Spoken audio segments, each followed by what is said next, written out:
Kata media berasal dari bahasa Latin yang artinya alat, sarana, maupun perantara untuk mencapai sesuatu. Menurut Association for Education and Communication Technology yang mendefinisikan bahwasanya media adalah segala bentuk yang dipergunakan untuk suatu proses penyaluran untuk informasi.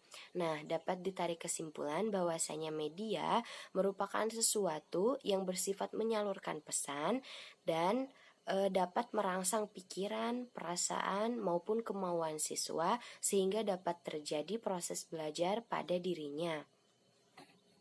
Teknik pemilihan media dalam pengajaran IPS. Seorang guru yang profesional haruslah memiliki kemampuan yang cermat dalam pemilihan media dan juga menggunakannya dengan tepat. Nah, hal-hal apa saja yang harus dimiliki atau diketahui oleh seorang guru dalam menentukan media pengajaran? Yang pertama adalah instruksional yang akan dicapai. Kemudian yang kedua adalah tingkat usia dan juga kematangan anak. Yang ketiga adalah kemampuan baca anak. Yang keempat adalah tingkat kesulitan dalam pelajaran. Yang kelima ialah keadaan, latar belakang, pengetahuan maupun pengalaman dari si anak. Yang keenam ialah keadaan kemampuan ekonomi dari sekolah, guru, siswa maupun masyarakat. Yang ketujuh, keadaan dan kemampuan guru dalam penggunaan media. Yang terakhir atau yang kedelapan ialah tingkat kemanfaatannya dari alat tersebut dan dengan dibandingkan dari yang lainnya. Baik, terima kasih. Saya Ana Fadliana akan melanjutkan materi yaitu tentang fungsi media. Nah, pada hakikatnya proses pembelajaran merupakan proses berkomunikasi. Nah, kegiatan di kelas juga merupakan kegiatan antara guru dan juga murid. Nah, kegiatan di kelas juga bisa mengutarakan ide-ide dan juga pikirannya masing-masing. Nah, dalam kegiatan tersebut sering juga terjadinya penyimpangan-penyimpangan. Nah, penyimpangan-penyimpangan apa saja yaitu ada verbalisme, ketidaksiapan, dan juga kurang minatnya siswa dalam belajar. Nah, lalu bagaimana cara mengatasinya? Nah, cara mengatasinya itu kita menggunakan media. Nah, fungsi media di samping sebagai penyaji stimulus informasi dan sikap, juga berfungsi untuk meningkatkan keserasian dalam penerimaan informasi. Nah, dalam hal lain tertentu juga sebagai memberikan umpan balik.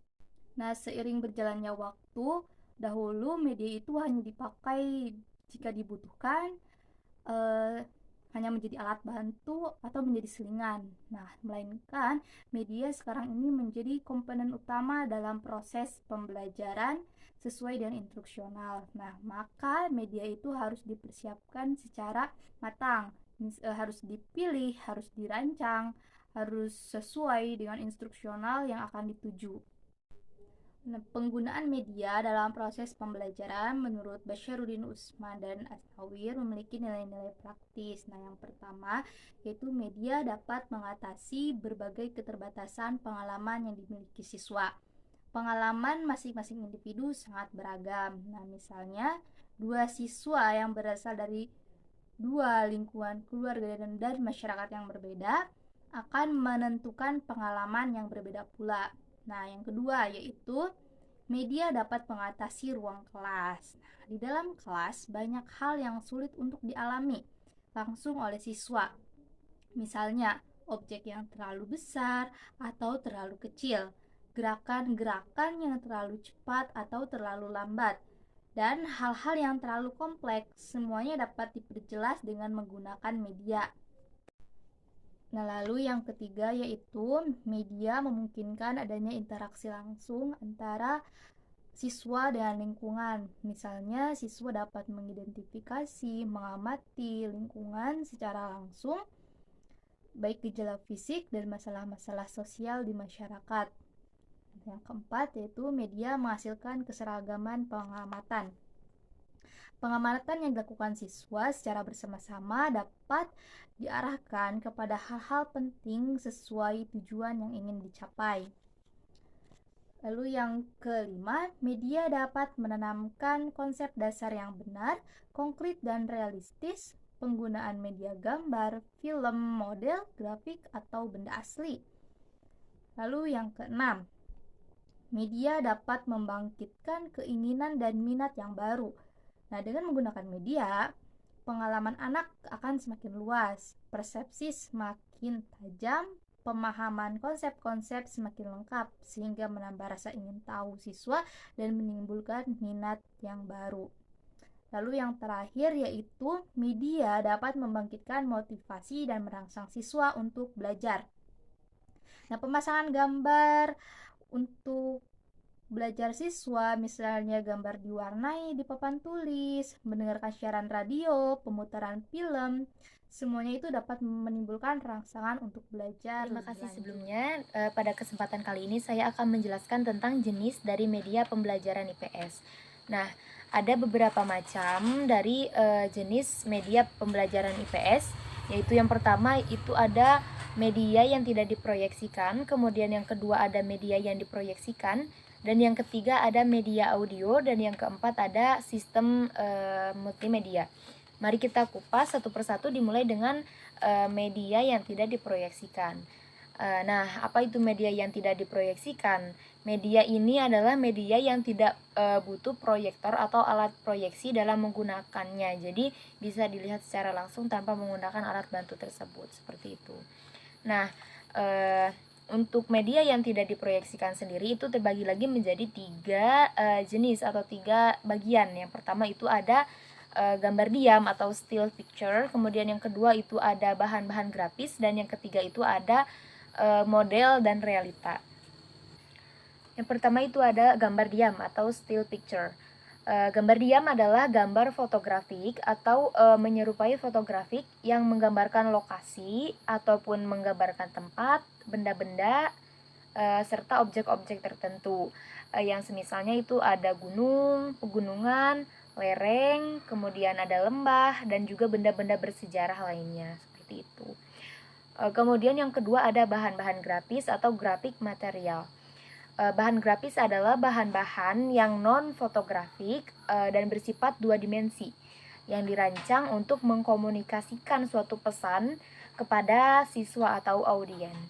Nah, bahan grafis ini pada umumnya memuat tentang lambang-lambang verbal dan juga tanda-tanda visual, serta yang dimuat secara simbolis, seperti itu. Contohnya yaitu ada diagram, grafis, chart, sketsa, poster, dan juga kartun serta komik, seperti itu. Kemudian yang selanjutnya atau yang ketiga dari media yang tidak diproyeksikan itu ada model dan realita. Model itu adalah media yang menyerupai benda yang sebenarnya dan bersifat 3 dimensi. Nah, dengan model, siswa dituntut untuk dapat mengerti atau mendapat pengertian secara konkret tentang benda atau objek yang sebenarnya dalam bentuk yang disederhanakan. Nah, contoh dari model itu adalah untuk di SD itu bisa model gunung berapi yang terbuat dari tanah liat, dari kertas maupun dari semen dan yang lainnya. Kemudian ada tiruan rumah, kemudian model candi, pabrik, model-model tiruan bumi atau biasa disebut globe dan juga sebagainya. Kemudian apa itu realita? Realita adalah model dan benda yang sesungguhnya seperti uang logam, tumbuhan, alat-alat dan lain sebagainya. Kemudian untuk jenis media yang kedua yaitu ada media yang diproyeksikan. Nah, media yang diproyeksikan itu terdiri dari 2 macam, yaitu ada media proyeksi yang tidak bergerak dan yang kedua itu ada media proyeksi yang bergerak. Untuk media proyeksi yang tidak bergerak itu ada beberapa macam, diantaranya yang pertama itu ada slide. Slide adalah gambar atau image transparan yang diberi bingkai dan diproyeksikan dengan cahaya melalui sebuah proyektor. Untuk slide kita juga suka menggunakannya ya, jadi mungkin paham apa itu slide, seperti itu. Kemudian yang kedua itu ada film strip atau film bingkai. Pada dasarnya film strip itu sama dengan slide, namun terdapat perbedaan yang mana jika slide menyajikan gambarnya secara terpisah ataupun satu persatu, sedangkan film strip itu gambar-gambarnya sudah tersusun secara teratur berdasarkan sekuensnya, seperti itu. Kemudian yang ketiga itu ada OHP atau overhead projector. Overhead projector itu adalah alat yang dirancang untuk menayangkan bahan yang berbentuk lembaran transparansi, berisi tulisan, diagram, ataupun gambar, dan diproyeksikan ke dalam layar yang letak layarnya itu berada di belakang operatornya. Kemudian yang keempat itu ada opaque projector, yang mana ini yang diproyeksikan bukan transparansi, tetapi bahan-bahan sebenarnya baik itu benda datar maupun benda 3 dimensi seperti mata uang, kemudian model-model dan sebagainya.